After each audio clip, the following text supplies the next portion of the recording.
उसका नाम था बैक्टीरिया का स्यूडोमोनास, और वो लीवर में भी असर कर रहा था, वो मसल में भी असर कर रहा था। इसके अलावा ब्लड में तो संक्रमण था ही। तो उसके रिपीट टेस्ट जो करवाए हैं वो बेहतर है, लेकिन वो नॉर्मल नहीं है।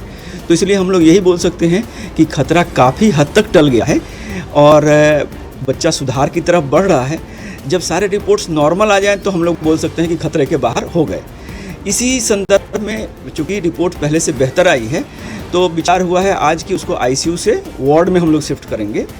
और जनरल कंडीशन अच्छा है बच्चे का, यानी बच्चे को बुखार नहीं आ रहा है, बच्चा खाना खा रहा है, और जो नित्य क्रिया है यानी कि पेशाब होना या पॉटी होना वो सब हो रहा है, और कहीं उसको दर्द भी नहीं है अब। तो ये एक अच्छी बात है, और ये बच्चे के लिए भी एक सुखद है और हम लोगों के लिए भी एक सुखद न्यूज़ है। अपोलो के आप दोनों डॉक्टर की जान लगाए भिड़े हुए थे, अभी जो हीलिंग हो रहा है कि नहीं हो रहा है? हाँ, उसमें अच्छा हीलिंग हो रहा है। उसमें से तो गंदगी उनकी तो उसी समय हटा दिया गया था। उसके रेगुलर ड्रेसिंग हो रहे हैं, उसमें कुछ क्रीम लगाया जा रहा है। लेकिन उससे ज़्यादा महत्व था कि जो ब्लड में संक्रमण ना वो जानलेवा हो सकता था, तो उसमें काफ़ी गिरावट आई है। तो वो एक ज़्यादा अच्छी खबर है, क्योंकि स्किन वाला तो इंजरी धीरे धीरे अपना टाइम लेके 10 दिन 14 दिन में ख़त्म होगा।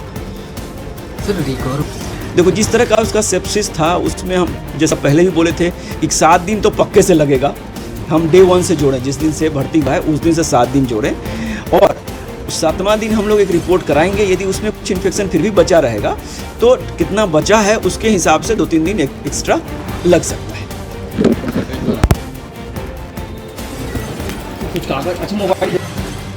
आज राहुल के बारे में बताऊं, जैसा आप पूछ रहे हैं कि खतरा टला कि नहीं, तो एक अच्छा न्यूज़ ये है कि जैसा पहले भी बताया गया कि उस